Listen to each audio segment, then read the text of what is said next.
Olá, pessoal! As commodities representam um percentual significativo da economia e da Bolsa Brasileira. Para ter uma ideia, no Ibovespa ali são mais de 20 empresas listadas, sendo Vale e Petrobras, elas representam ali 26% do índice. Então, se você quer entender mais sobre petróleo, minério de ferro, commodities agrícolas e muito mais, começa agora o Radar da Semana.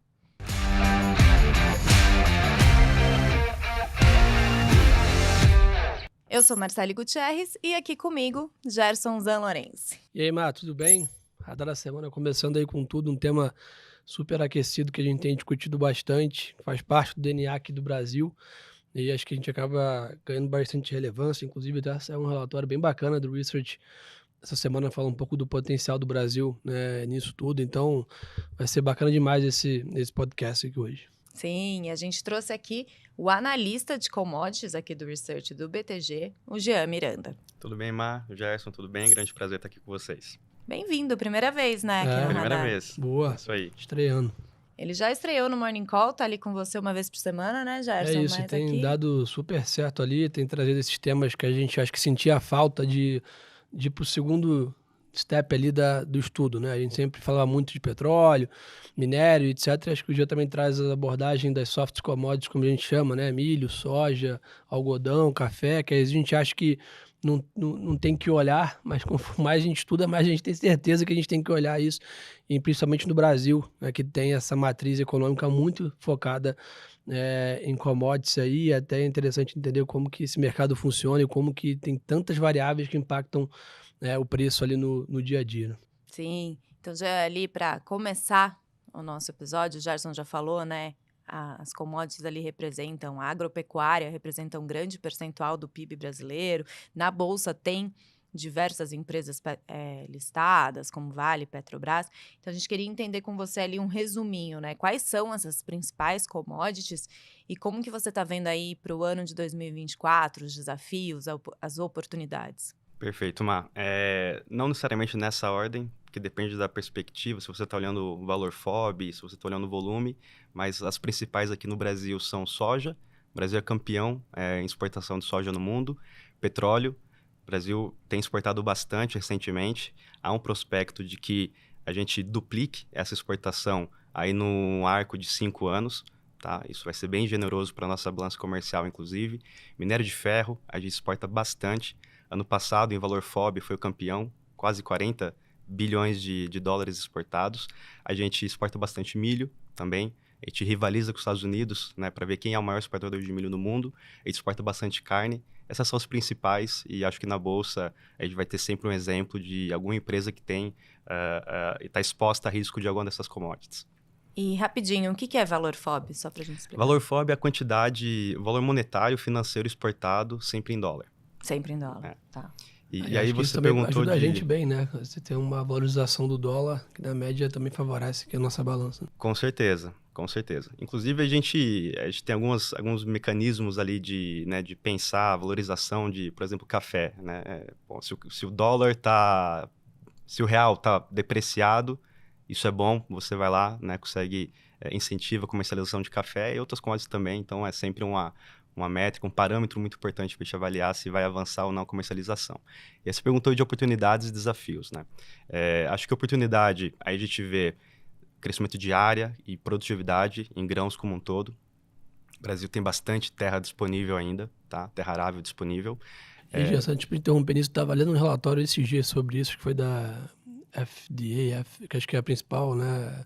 Dizendo que o Brasil tem uma das melhores eficiências, né, no agro. Acho que não só em quantidade, mas o Brasil também é muito eficiente na sua produção, né? Perfeito, perfeito. A execução operacional, ela assim, o Brasil é perfeito em termos de execução, né? É por isso que a gente tem crescido bastante nas exportações, inclusive, né? E aí também tem bastante oportunidade no petróleo, como a gente comentou, né? Existe um estudo da EPE, né, que é a agência de estudo de energia aqui no Brasil, dizendo que no arco aí de 5 a 6 anos a gente pode dobrar a produção de petróleo. Hoje o Brasil produz 3,4 milhões de barris dia e a gente pode chegar a 5,4 em 2030. Tá? Isso porque a gente está rampando na produção aí do pré-sal. Começa agora a pegar mais tração. Essas são as oportunidades. Aí desafios, tem uma ordem, né, gigantesca aqui de desafios, climático, principal deles. Então, a gente tem cada vez mais eventos de anormalidade climática, El Niño, Laninha. A gente tem riscos geopolíticos que vão afetar fertilizantes, até as cotações das commodities em si. A gente viu isso agora, recente, né? Com a questão de fertilizantes da Rússia, da Exato. Ucrânia. A Ucrânia também era um grande exportador de grãos, né? Perfeito. A Ucrânia, o Mar Negro é um hub de escoamento de grãos da maior importância. Depois que deflagrou a guerra em 2022, a gente viu um spike nos preços de trigo, milho, né? Desorganização completa da cadeia de distribuição ali de grãos. A gente tentou renovar, enfim, chegar em uma concordata ali entre Rússia e Ucrânia ao longo de 22, 23, até o meio do ano. Existia um acordo costurado pela ONU, depois a Rússia saiu unilateralmente, tudo isso foi, né, trazendo bastante volatilidade para o mercado. E aí, sobre fertilizantes, a gente viu um spike muito forte, né, depois da deflagração da guerra, e 2023, um ano de normalização dos preços. A gente tem 3 grupos importantes de fertilizantes, todos eles já recuaram bastante, né, somente os fosfatados, que estão um pouco acima da média dos últimos anos ex-conflito. Isso ainda tem que normalizar um pouco. Mas com certeza tem esses impactos, né? E aí a gente tem um desafio grande também, em commodities como um todo, que é a China. Né? E aqui eu acho que vale um pequeno preâmbulo, depois a gente entra no pormenor. Mas a China, para o Brasil, ela é mega importante. Para commodities como um todo, ela é super importante. Né? No caso da soja, a China vinha adquirindo 1,2 milhões de toneladas semana da soja norte-americana. Isso veio dando sustentação para os preços no final do ano passado. Na virada do ano, a Sinograin, que é essa empresa que administra, essa estatal que administra os estoques de grãos na China, ela saiu do mercado norte-americano. Isso contribuiu para o derretimento das cotações. Isso é o soja. No milho, a China é um grande importador, não é o maior. A União Europeia é o maior, mas a China também é um grande produtor de milho. É o segundo maior produtor de milho. Né? E essa safra atual ela vai produzir uma quantidade exorbitante de milho. Isso também contribuiu para trazer pressão sobre o milho na cotação lá de Chicago, cotação internacional.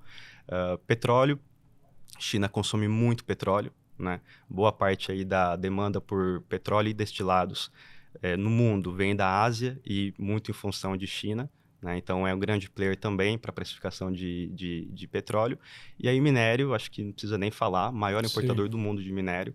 A gente tem uma grande questão ali do real estate, acho que a gente pode entrar no pormenor quando for comentar justamente o minério. Sim, eu queria, né, já partindo aí para as hard commodities, né, como falam, eu vi o relatório de vocês de janeiro, né, o de fevereiro ainda vai sair, né, e vocês falaram ali da demanda mais fraca para petróleo para 2024, né? Esse desafio, o risco da escalada do conflito no Oriente Médio. E, inclusive, ontem saíram dados de estoques de petróleo semanais nos Estados Unidos que subiram esses estoques. Então, detalhar um pouco aí como que está essa perspectiva para o petróleo. Boa, perfeito. Então, assim, em 23, a gente passou boa parte do ano discutindo um balanço apertado no petróleo. E aí, conforme a gente caminhou para o final do ano, a gente viu surpresas no supply, né, na disposição, no suprimento de petróleo. O mercado deu uma descompressurizada, vamos dizer assim. Falando de crescimento, especial dos Estados Unidos, surpreendeu muito em 2023. Então, a gente teve um terceiro TRI muito forte, quase 5% de crescimento real. Quarto TRI ainda muito forte, 3,3%, foi revisto agora essa semana. A gente entende que para 2024 o crescimento não seja tão forte assim. A discussão é se ele vai continuar resiliente ou não, mas eventualmente a economia mundial não vai crescer tanto quanto em 23. A gente tem a questão da China, a gente tem a questão da União Europeia, né, muito próxima, ou eventualmente dentro de uma recessão técnica, inclusive. Então, a gente tem essa questão, né? Será que a economia mundial vai continuar numa atração muito forte ou não? Isso, eventualmente, vai impactar nos preços do petróleo. E para esse início de ano aqui, a gente tem visto que o conflito continua trazendo muita volatilidade para os preços, né? Em especial, o conflito ele tem, e isso está no nosso relatório de fevereiro, que vai ao ar, né, nos próximos dias, a gente tem visto uma reorganização do mapa de originação de petróleo. Né? Então, o que significa? Aquele petróleo que é originado mais próximo das praças de consumo, ele tem ganhado competitividade em relação ao restante. Então, a gente tem uma série de grades de petróleo, né? A gente sempre fala do Brent, que é o petróleo de referência na Europa, né? Aí a gente tem o WTI, que é o de referência nos Estados Unidos, Os dois são considerados, né, produtos de alta qualidade, porque são leves, né, são, enfim, sweet também, e são ideais para refino. Mas a gente tem uma série de outros grades, né? A gente tem petróleo um pouco mais cru, com maior quantidade aí de enxofre, mais denso, etc. E os grades que são produzidos ali no Golfo Arábico, né? No Golfo Árabe, eles têm ganhado maior importância porque estão mais próximos, né, dos centros consumidores, que são Ásia e Europa. A gente viu aí uma disrupção do fluxo internacional. Então, você tem Canal do Panamá, que está offline, voltando agora aos poucos. Né? Ali é uma questão mais de clima, muito seco, o nível, da água baixou muito. Mas você tem a disrupção mais importante, que é o Mar Vermelho, né? Por conta dos ataques dos Houthis, proxy do Irã, etc. Então, a gente vê um aumento aí do tempo, né? Do lead time, o tempo para você, né, partir do porto e chegar até o seu destino, aumento dos fretes vertiginoso, aumento de insurance, custo de insurance muito, muito alto. Como o lead time aumenta, você tem menos navios disponíveis para fazer o transporte. Né? Então, tudo isso vai culminando nessa reorganização que a gente tem chamado, né, de reorganização do mapa de originação. Né? Um pouco Falei que era complexo, mano. Bem complexo, né? A gente vai tentando entender e vai explicando, né, Gerson? Claro. Eu queria, até antes de partir para minério, te fazer uma pergunta, Gerson, sobre, né, essa volatilidade que a gente vê em petróleo, minério, né? Ali todo dia a gente acompanha, né, o futuro do minério em Singapura, e a gente tem visto saída do investidor estrangeiro da Bolsa neste ano, né? Até fevereiro, o saque líquido 10,9 bilhões de reais, de 18,8 bilhões de reais no ano. Então, eu queria entender com você, essa volatilidade das commodities, do petróleo e do minério de ferro, principalmente, está entre os principais motivos ali para o gringo não ver tanta oportunidade aqui, vamos dizer assim? Eu acho que há um motivo óbvio que leva, né, o estrangeiro, o gringo, como a gente chama, a olhar com um pouco mais de cautela, óbvio, dado que, né, a correlação das economias emergentes com o mercado de commodities é alto. O Brasil mais ainda, nesse quesito, dado a nossa matriz econômica está bem pautada nisso. Mas eu acho que a grande explicação da saída do fluxo, né, ou da redução do ritmo, né, do ânimo do investidor estrangeiro, está em cima do 10 anos dos Estados Unidos. Né? A escalada de taxa que a gente saiu de novembro, ali naquela euforia que a gente teve no final do ano passado, de 3,70 para 4,30, e 60 bips aí a mais na rentabilidade do título de renda fixa de 10 anos dos Estados Unidos, na curva de juros ali, é o que realmente acho que tirou o fluxo dos estrangeiros, né? E acho que não só de Brasil, né? Se a gente olhar de todos os outros emergentes, assim, a gente sempre fala, quando há mais prêmio no título mais seguro do mundo, naturalmente você perde fluxo nos títulos mais arriscados, né? Então acho que foi esse o principal driver, né? Somado também isso que o Jean comentou da China, né? A gente, acho que somado, né, top 1, né, o 10 anos, acho que o top 2, as inseguranças com a China, que acabam gerando o top 3, que é essa questão das commodities, que está ligado com a China também, né? Então, acho que, e aí, óbvio, top 4, aí entram as coisas de problemas no Brasil local, questão fiscal, aí tudo que a gente já conhece aqui da nossa economia política. Então, acho que o principal aqui, na minha visão, é o 10 anos e a China. Acho que são os dois pontos que tiram fluxo dos emergentes. Eu acho que a gente até teve agora, pouco antes de vir para cá, a divulgação do PCI, né, o dado de inflação dos Estados Unidos em linha, né, que o mercado esperava. Teve até uma revisão baixista do último indicador, que o mercado até se animou um pouco. Pelo menos quando eu saí da mesa ali, o primeiro impacto tinha sido isso, né, de fechamento um pouquinho de taxa, o câmbio tinha performado bem, a bolsa tinha diminuído a queda.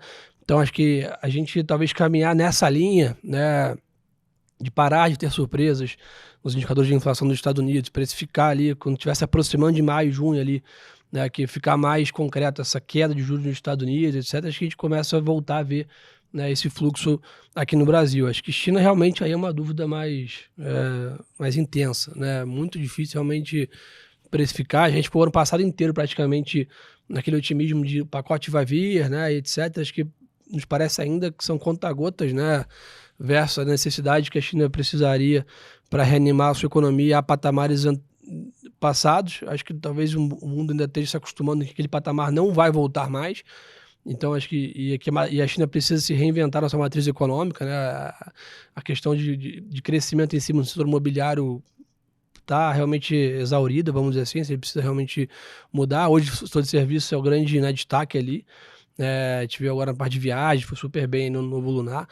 Mas na média, acho que para mim a maior dessas dúvidas, acho que a maior é a China, né? Acho que os 10 anos era março, foi para maio, foi para junho, mas a discussão na mesa é corte de juros dos Estados Unidos, é uma discussão positiva, né? Então acho que com temperatura e pressão normal, esse corte vai acontecer, o início desses cortes vão acontecer nos próximos meses. Agora a China realmente me parece um problema um pouco mais complexo e que impacta muito o Brasil, seja pelo sentimento de emergente, seja pela balança comercial, que a China é a top 1 disparado aqui no Brasil na parte de balanços, né? Então acho que isso vai aí já puxando sardinha para o meu lado direto no preço da Vale, né? Então a gente olha ali, a companhia vem sofrendo, né, com essa perspectiva de China e etc. Não só, né, a Vale, né, BHP, Rio Tinto, todos os seus pares ali vêm sofrendo com essa questão. Então acho que o fluxo aí é muito mais por uma questão de mais prêmio lá do que uma piora daqui, né? Então a gente, como a gente sempre fala muito na parte de investimentos, e que acho que vale a pena todo mundo sempre ter isso em mente, né? Tudo no mercado financeiro é relativo, né? Bom e ruim é relativo ao quê? Né? O Brasil pode estar bem, mas se tiver um emergente que está melhor que a gente, o dinheiro vai para lá, né? Então aqui, o Brasil pode estar super bem, mas se tiver um super prêmio nos Estados Unidos, o dinheiro vai para lá, né? Então é sempre bom olhar no relativo, bom ou ruim em relação ao quê? O Brasil pode estar até com uma perspectiva ruim, mas se os outros emergentes estiverem muito pior, a parcela de emergente que sempre existe vai vir para a gente, né? Então é sempre bom, que a gente fala muito de olhar o todo, né? A globalização aí das últimas décadas conectou o mundo todo e acho que a gente precisa sempre estar olhando o relativo agora. Então, já que você falou China aí como segundo principal motivo, né, e a gente vê ali diariamente no preço do minério de ferro, Jean, qual que é a perspectiva aí para essa commodity? Boa. Essa é a mais complexa, eventualmente, né? Pelo menos nesse momento, o preço do minério, ele derreteu, né, a partir do 19 de fevereiro, quando a China voltou do feriado, mas dando alguns passos antes, né, o que foi o final do ano passado, né, final de 23. A gente viu uma valorização muito forte, puxada pelas importações da China, e aí o pessoal às vezes não entende, mas poxa, não está com problema no real estate, como que a China está importando tanto? Né?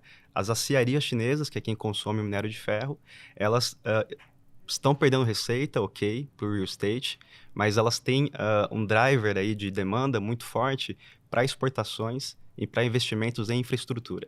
Né? Isso que tem puxado aí a atividade das aciarias e na cadeia puxado o consumo de minério de ferro. Então a China passou 23 reestocando, né? Isso em grãos, minério de ferro, todas as commodities como um todo. No minério foi bem forte esse movimento de recomposição de estoques e as importações fortes porque as aciarias estavam a todo vapor, né? Estão operando acima de 1 bi de toneladas, né, de aço por ano. Bom, isso dito, o grande desafio na China hoje é você resolver o problema, da deflação e 2, do elevado endividamento das incorporadoras em especial, mas dos veículos do governo, os veículos locais de financiamento, né, que são, enfim, uma espécie de banco regional, né, que acaba fomentando a atividade do real estate. A China ela tem lançado mão de uma série de medidas monetárias, né, de política monetária. Então, a gente viu em 2023 pelo menos 3 cortes na LPR, né, que é a Long Prime Rate, enfim, a mais importante. A LPR ela tem, na verdade, 2 versões, né? Você tem a LPR de 1 ano, que é a indexadora das dívidas das famílias e das corporações como um todo, e você tem a LPR de 5 anos, que é indexador de hipotecas. Né? Agora, em fevereiro, a China fez um corte histórico de 25 bases na LPR de 5 anos. Né? Essa não é a única medida. Né? No campo monetário ainda, você teve corte na MLF, né? Que é uma taxa mais de médio prazo. Você teve corte nos compulsórios dos bancos para incentivar, enfim, concessão de crédito.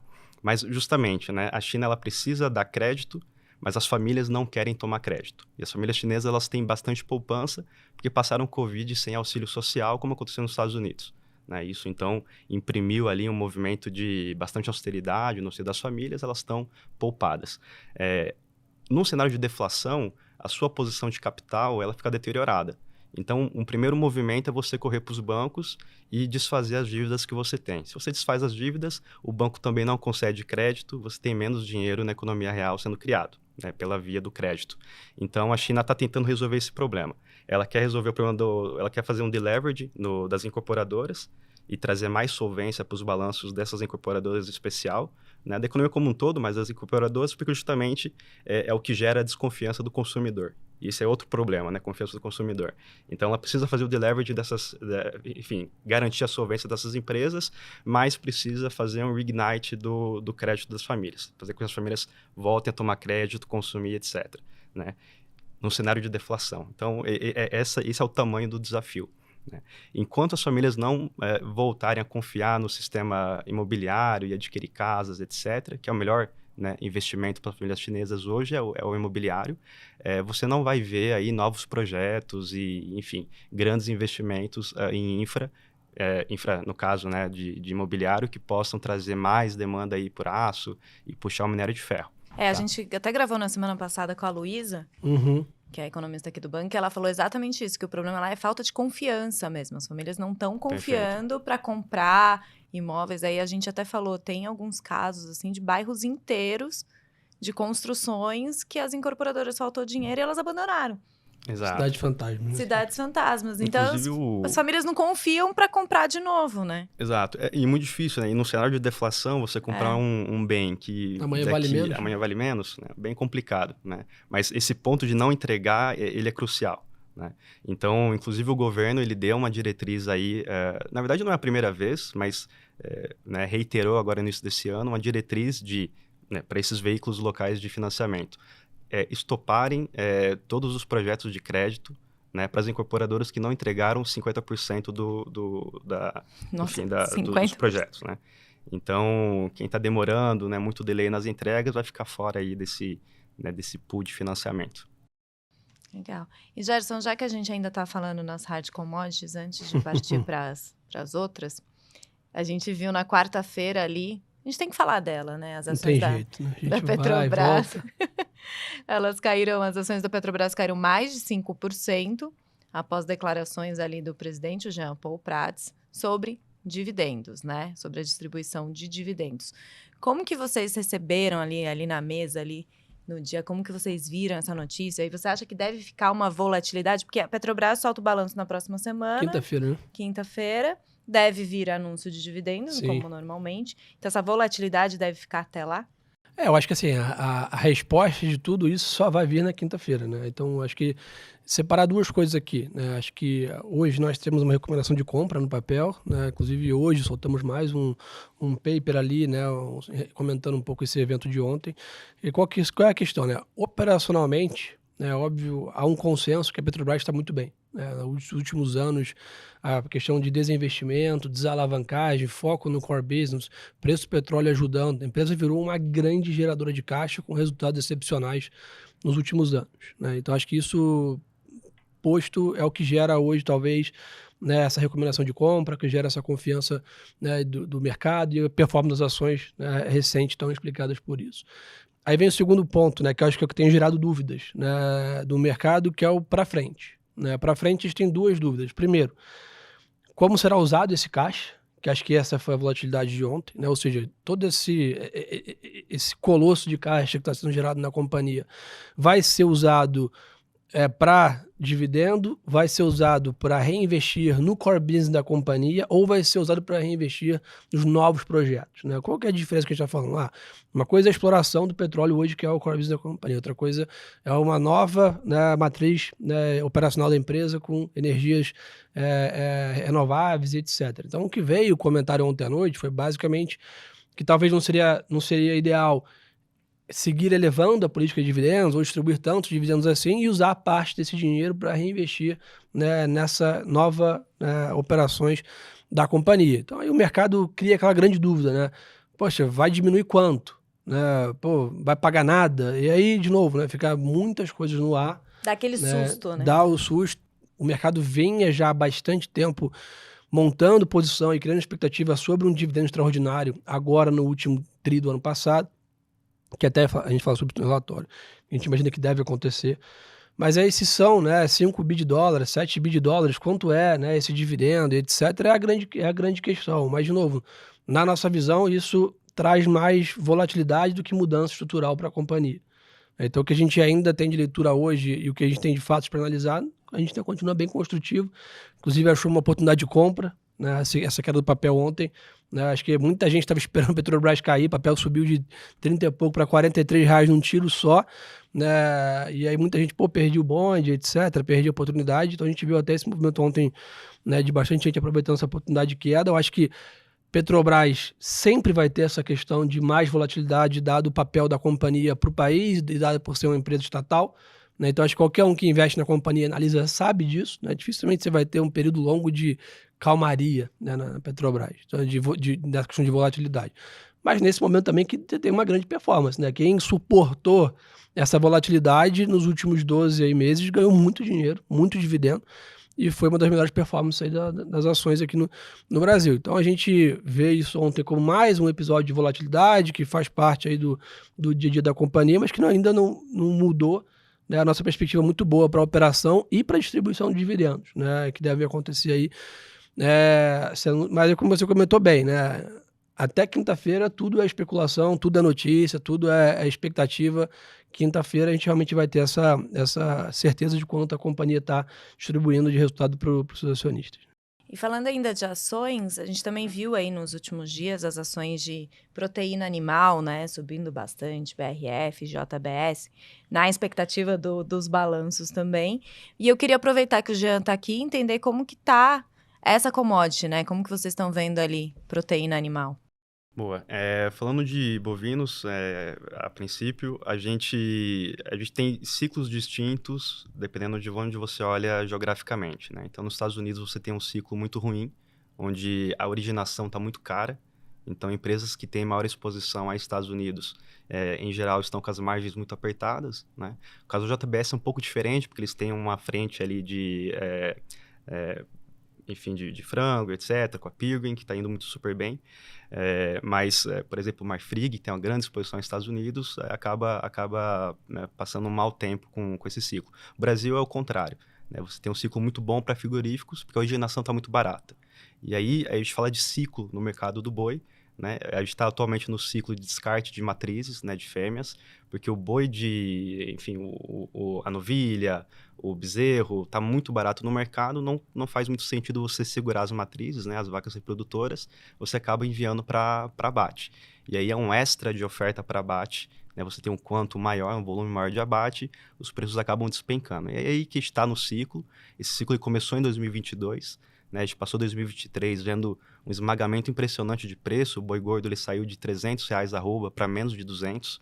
Aí depois recuperou no final do ano, a partir de setembro, ficou no range entre 230, 250, hoje está mais para os 230, tá? 235. E aí a gente está nesse ciclo da pecuária aqui no Brasil. A gente entra 24 ainda nesse ciclo, tá? Aí tem algumas outras questões, né? O que tem dado suporte, pelo menos no final do ano passado, para boi aqui no Brasil? Exportação para a China, tá? Os volumes continuam muito bons. Em janeiro agora, na nossa balança comercial, os volumes vieram bons, tá? Vieram em linha com o volume que tinha sido exportado mensal, né, de média no ano passado. O que está ruim são os preços. Então, em algum momento em 2022, o boi China ele saiu a mais de $7.000 por tonelada. Hoje está operando a 4.500. Tá? Então, em termos de volume financeiro, reduziu bastante, mas quem segura a ponta é justamente o volume. E isso que ajuda você ter maior demanda pelo boi aqui no Brasil, né? E aí tem uma terceira lógica também, que é sobre, né, o balanço de oferta e demanda aqui.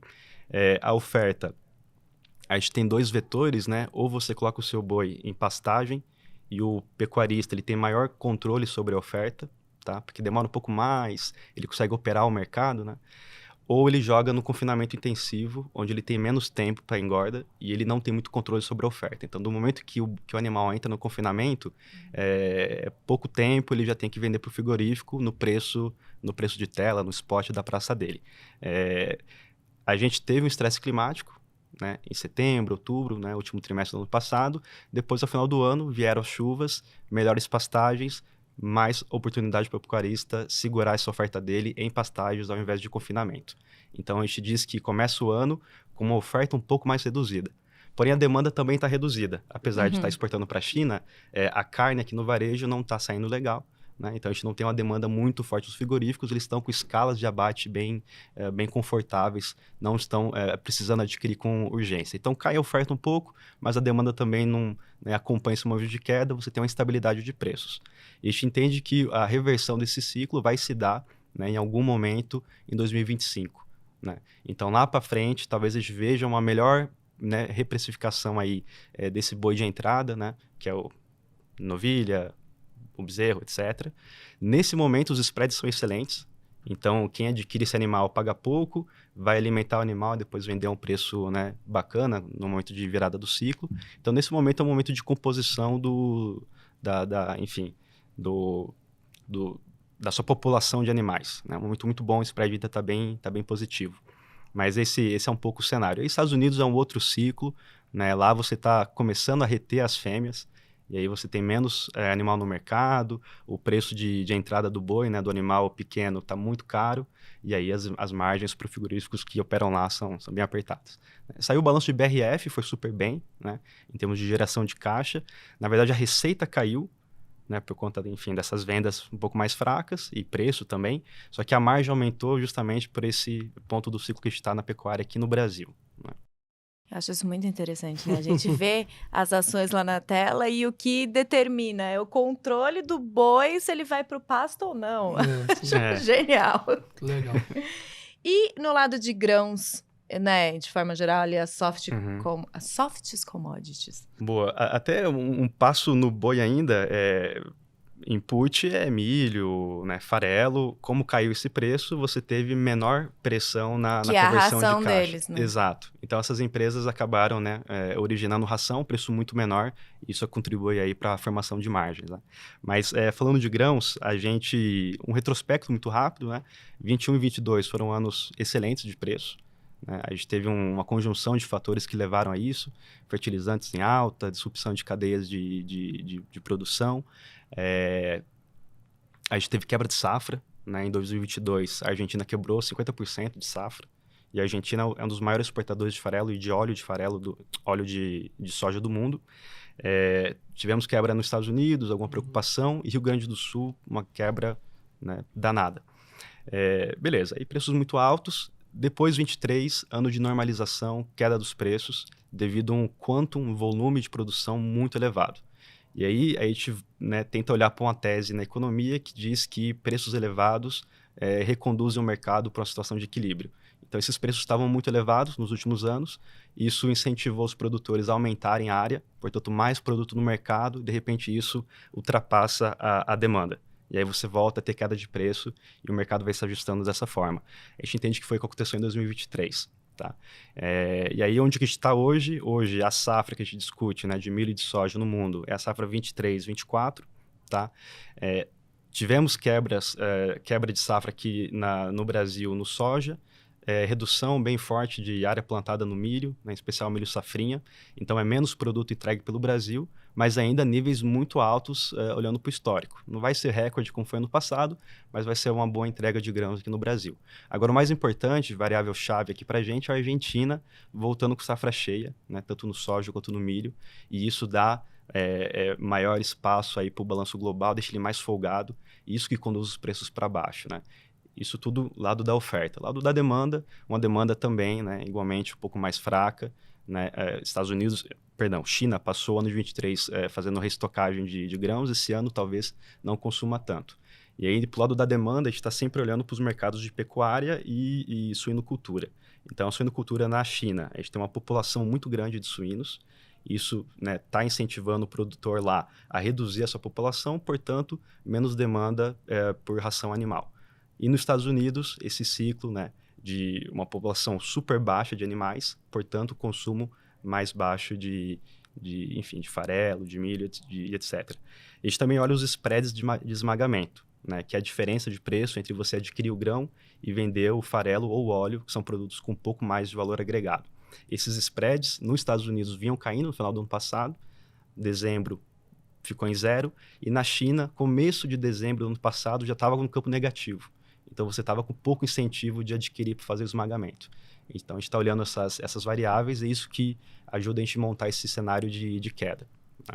Na Bolsa não tem muitas empresas de grãos, né, Gerson? Não, a gente na última leva de IPOs até teve, né, uma entrada de algumas companhias, né, a CLC, a Boa Safra, então a gente começou, mas assim, olhando o tamanho desse potencial, o tamanho da representatividade do PIB do Brasil versus a Bolsa, ainda tem muita coisa legal para vir. Bacana. Bom, eu vi também uma última notícia nessa semana antes de vir para cá, Jean, queria entender com você. Tem um projeto de lei na Câmara em tramitação, conhecido como combustível do futuro, que ele prevê elevar a mistura do etanol na gasolina para 25%. Você acha que esse projeto, né, se ele for aprovado, se ele caminhar, ele pode ser aí uma boa para o mercado de etanol também, que tem até mais empresas também na Bolsa, Boa. Bom, combustíveis sustentáveis é grande trend aí não só para o Brasil, para o mundo, e com certeza isso, né, a gente está adaptando nossos modelos. Um panorama um pouco mais, né, genérico aqui. Nos Estados Unidos, você tem um lobby muito forte para você introduzir a utilização do SAF nas companhias aéreas. SAF é o Sustainable Aviation Fuel, é uma espécie de querosene sustentável. O lobby lá é para que essas empresas possam adquirir crédito fiscal ao utilizar o SAF. E se isso acontecer, você tem um deslocamento no nível da demanda, ou seja, um aumento, né, em toda a curva de demanda pelo milho, porque lá você faz o etanol a partir do milho. A gente tem o combustível o diesel verde, também nos Estados Unidos, né, consumindo bastante soja. Brasil, a gente saiu de um blend de 12% do biodiesel no ano passado, saltamos para 14%, e tem projetos para ir para 15% ano que vem e 20% no curto prazo de tempo. Tá? Hoje a nossa indústria de biocombustível, de biodiesel no caso, ela é capaz de produzir o B20, tá? Ela consegue entregar, ela tem capacidade de quase 14 bilhões aí de litros do biocombustível, do biodiesel. E o biodiesel ele é produzido a partir do soja. Então, também um aumento, né, bem pronunciado aí da demanda pelo soja. A gente tem a Raízen investindo bastante em etanol de milho, né, investindo no SAF. A gente tem a FS Bio, que são empresas que também estão no nosso universo aqui do banco, que é, na verdade, pioneira no Brasil, né, no etanol de milho. Então, é claro que esses investimentos em transição energética, eles vão trazer bastante benefício para o mercado de grãos na ponta, no flanco de demanda. Vai aumentar a quantidade demandada. Isso é certo. Agora, a gente está só ajustando para ver se, por exemplo, no caso do SAF, esse lobby nos Estados Unidos, para ver se a produção de grãos lá, de milho para fazer o etanol, se ela não é tão poluente quanto você utilizar o combustível fóssil. Né? O processo ali mesmo. O processo como um todo, exato. Então, tem toda a discussão de qual modelo o governo vai utilizar para oferir, né, a pegada de carbono. Então, tudo isso está em discussão, mas alguma coisa já está nos preços, né, nas curvas futuras das commodities, mas é uma discussão em aberto e a gente entende que tem bastante simetria aí também para a gente conseguir operar. Legal. Bom, Gerson, para encerrar aqui, né, aquela pergunta que eu sempre faço no final do podcast, o que você vê ali, o que vocês estão vendo ali na mesa que tem que observar nos próximos dias, a temporada de balanço? Bom, a gente já vai entrar em março também, tem FED, tem Copom. Eu acho que, assim, ainda olhar a temporada de balanço, né? Tem balanço Petrobras, como a gente comentou, tem várias outras companhias ainda divulgando seus números. Mas, realmente, aí começar, acho que a partir de março, começar a monitorar um pouco mais Brasília também, né? Acho que, tradicionalmente, aí começa a ganhar corpo ali algumas discussões de reformas e outros pontos também que a gente começa a ganhar mais corpo para entender o que é a pauta desse ano para a gente ficar de olho. E lá fora um pouco que eu já comentei, né? Realmente olhar um pouco mais os dados, eu acho que é difícil ter surpresa aqui ainda, realmente está ficando já para o final do primeiro semestre ali, o comecinho do segundo semestre, corte de juros nos Estados Unidos, acho que ali pode ser o grande drive, mas óbvio que o mercado vai antecipar antes, né? Então, se acontecer o corte em junho, não vai ser em junho que a bolsa vai subir, né? O mercado já vai ter precificado esse corte antes. Mas eu realmente acho que tem eventos aí bem positivos para a gente receber e, eventualmente, talvez até essa realização de janeiro e fevereiro deu uma oportunidade de entrada, né? Senão a gente teria visto novembro, dezembro, janeiro e fevereiro super bons. Difícil aí entrar na bolsa já se tiver 145 mil pontos agora, né? Então, acho que aí tem bastante espaço pra gente olhar. Acho que essa queda de juros aqui no Brasil, que em março vem mais um corte de 50 bips, já começa a dar sinais no mercado de capitais aqui, já começou a ver os fundos imobiliários performando, ofertas, né, dos fundos imobiliários. Fizemos uma captação agora excepcional no nosso fundo de logística aqui. A oferta captou R$1,5 bilhão, né? Todo o lote da oferta, que a gente não via há bastante tempo no mercado. Então é óbvio que ainda tem muito para absorver dessa queda de juros, né? A pessoa física ainda não voltou para a bolsa, ainda não começou a perceber que precisa já voltar a diversificar, que esse CDI está em queda, né, e vai continuar. Então eu acho que o que a gente falou, né? As conversas tendem a ser cada vez melhor. Vai ser sem volatilidade? Com certeza não, né? Então acho que a gente ainda está cautelosamente otimista, né? Como a gente tem caracterizado o cenário atual, mas cada vez mais parecendo que a narrativa fica para o lado positivo para os ativos de risco, né? E já em commodities aí? O que está na agenda, vamos dizer Boa. assim? Vou tentar ser tópico e falar de algumas coisas que a gente acabou não comentando por commodity. Então, petróleo, algo que a gente está observando, e é um movimento desde o ano passado, um movimento de consolidação na indústria. Então, a gente viu aí 250 bilhões de dólares em deals ano passado. Esse ano já aconteceu alguns deals de consolidação também. Os mais importantes ano passado foram ExxonMobil adquirindo Pioneer, 60 bi. Chevron adquirindo a Hess, outros 50 e tantos bi. A gente tem outras empresas adquirindo esse ano também. Então, está acontecendo esse movimento. O objetivo dele é você ganhar, essas empresas grandes, as majors, ganhar controle sobre as reservas da Permian Basin, em especial, que é a região lá no Texas, entre Texas e Novo México, onde você tem bastante petróleo ainda, né, do shale. A gente está observando esse movimento. No Brasil também ele existe, tá? Enfim, na América Latina. É isso para petróleo. Para minério, a gente está observando aí a recuperação de China, com olho no movimento do Fed também. Então, toda a frustração no movimento de início de corte vai colocar pressão de baixa no minério, certamente. Mas a gente entende ainda que o minério é um player, um contrarian, para esse cenário negativo de China. Então, se a China recuperar, vai bombar o minério, e as empresas estão ligadas. Grãos, como você já comentou, transição energética, né, deslocamento da curva de demanda, quão positivo isso vai ser, e também um olhar já para a safra 24-25, que começa no hemisfério norte no meio do ano, e a gente vai ter bastante volatilidade, mercado climático nos Estados Unidos, a gente vai discutir laninha, se está formando laninha, se não está, qual que é a probabilidade, tudo isso vai estar em jogo. A área, né, hoje já sabe que provavelmente vai se aumentar a área de plantio do soja e diminuir a do milho, então a gente está observando tudo isso, e eu acho que é isso das commodities que a gente comentou, né, são os vetores que estão no nosso radar que a gente vai observar nos próximos meses. Legal, muito obrigada, Jean. Eu que agradeço, Mar. Obrigado pelo convite, Gerson, muito obrigado. Espero, a gente vai te chamar mais vezes aí, viu? Pode deixar. Boa, fico feliz. E, Gerson, antes de encerrar aqui, quero aproveitar e fazer um merchan. Que Bora. Na segunda-feira tem mais uma live da série ali, Onde Onde Investir, Estarei 2024. ali no final do dia. Você, Bruno Lima.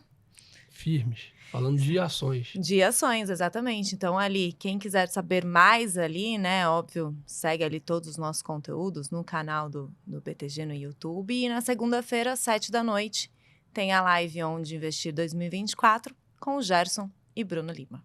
Isso aí, imperdível. Casar bem com o momento atual. E legal que em live, né? Sim, então, dá para perguntas participar, mandar pergunta ali no chat. A gente abre também caixinhas de perguntas no Telegram, no antigo Twitter, no X. Eu ainda não me acostumei.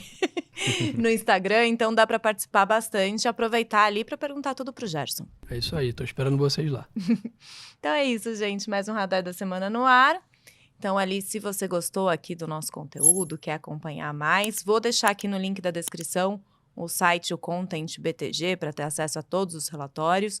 Também ali o link para acompanhar as lives da série Onde Investir. Até semana que vem.